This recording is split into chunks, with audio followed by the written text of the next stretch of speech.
Hello 105. Today is Monday, March 23rd, 2020. My name is Brittany Teacher and I'm here to do your Storytown Workbook with you. So let's go ahead and get started. We're doing our pages in a little bit of a strange order today. We're not going to do everything one after the other. We're going to start on page 34.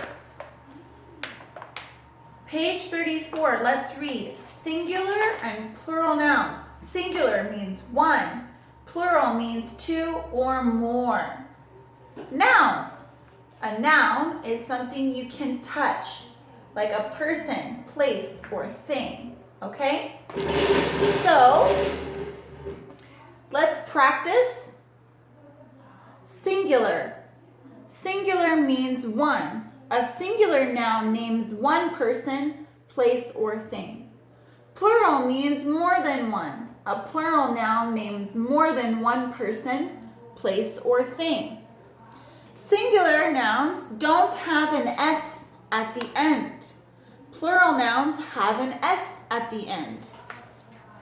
Person, Sally, mom, fireman. That's a singular noun. Plural nouns, friends, mothers, firemen. Remember, when we have one fireman, M-A-N, two or more firemen, M-E-N, no S. Okay? Next one, house, places. House, beach, farm. These are singular places, one. Or we could say houses, beaches, or farms. All of them add an E or end in ES or S. Things, car, toy, acorn. Cars, toys, acorns. These all have S at the end. So now on 1, 2, 3, 4 down here, we need to circle the singular nouns, the person, place, or thing with no S, one, singular, in each sentence. Draw boxes around the plural nouns. Pay very close attention.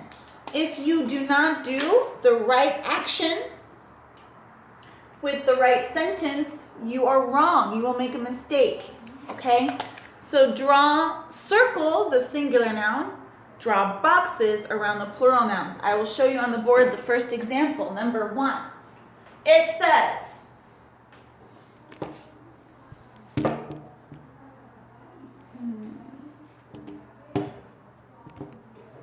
okay, number 1 says, Mom went to the store and bought apples. Where is the person in this sentence? Mom, right? Mom is one person. There's no S at the end. So what do we do when the noun is singular? We circle. Circle mom. Do you see another person, place, or thing? Where did she go? She went to the store. Is that a place? Yeah, it's a place.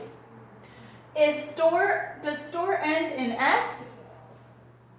No, it ends in no S. So how many stores did she go to? Just one. So do we circle? Yes, the store. Circle store. And bought apples. What did she buy? Apples. Apples are a thing, right? Person, place, apples. Thing. How many? One apple or more than one apple? More than one, right? Because it ends in S. So do we circle? No, we draw a box around apples. Singular, mom. Singular, store. Plural, apples. Circle, circle, box. Okay? Don't get confused. Make sure you follow the directions or you will get it wrong. Try 2, 3, and 4 by yourself. When you're finished, go to page 31. Go to page 31. Same thing. We're trying to find singular and plural again, only this time we need to underline. It says, underline each plural noun in the sentences below.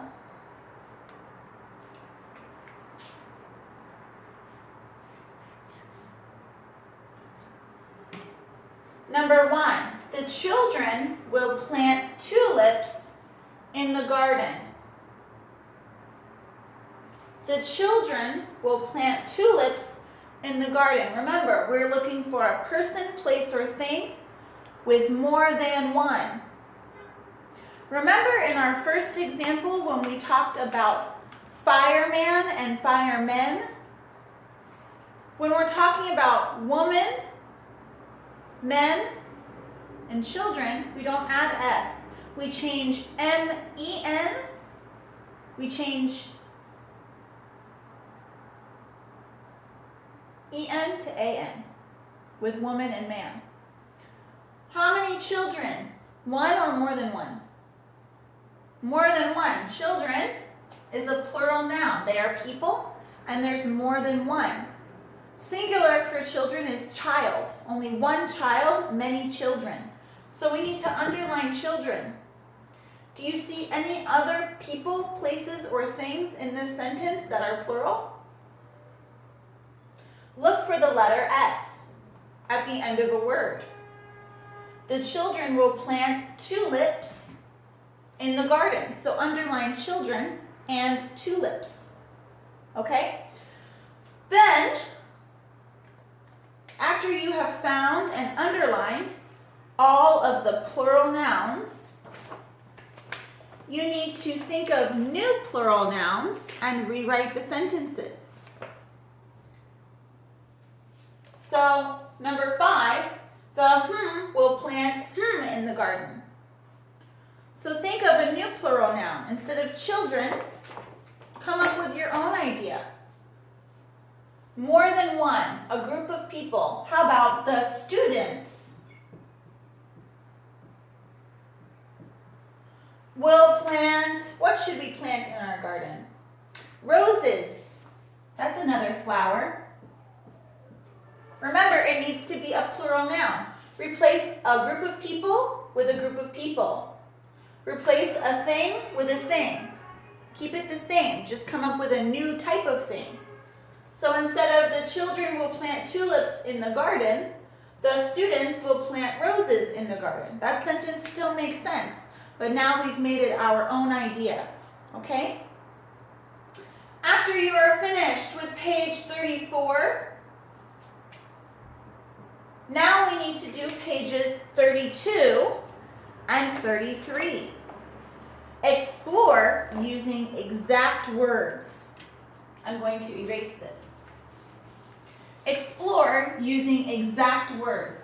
We're going to practice being very, very specific with the types of words we use. The reason why we're going to practice giving more detail and being specific is so that we can make sure that people easily understand what we mean when we are describing something. So let's look at our example. Use exact words to paint a clear word picture when you write. Exact words help the reader understand what is happening. For example, start with ideas for words to use, then make the words more exact. Use exact words. Directions tell how to do something. Here is how one student started to write directions for how to tie a shoe. Example, thing to do, tie a shoe. Tie a knot. Make a loop with the lace on the left. Wind the lace on the right. Pull the lace through the new loop. Think about something that you can write directions for. Write what is on the line. In the chart, write the steps to do. Write what it is on the line. Okay, so thing to do. Think of anything you know how to do well. Think of anything you know how to do well. Some of you know how to draw very well. Some of you know how to play soccer very well. It's your choice. Some of you know how to study very well. It's your choice. Thing to do. I know how to cook very well. So I'm going to choose what to cook. Fry an egg. Very simple. Fry an egg. So I'm going to write what I want to do on the line. Now I need to come up with 4 steps. Do you see the 4 boxes? 4 boxes like this. First step, second step, third step, and last, 4th step. So fry an egg is my example. Please don't use my example. Use your own example, okay? So step 1, I will write, take out pan and put in some oil. Number 2, step 2, turn on the stove and heat the pan. Step 3, crack the egg in the pan. I will say cook and season until firm. Last step, number 4, eat your egg. Okay? Now you think of something that you can do very well. Try to use as much detail as you can. Then, on page 33, you need to write directions. You are going to use your chart to help you, but it's very important that you use your chart to help you, but you do not copy. Don't copy exactly the same thing. I don't want to see boxes over here. No, you're writing a paragraph, which means you need to use transition words and you need to write in complete sentences.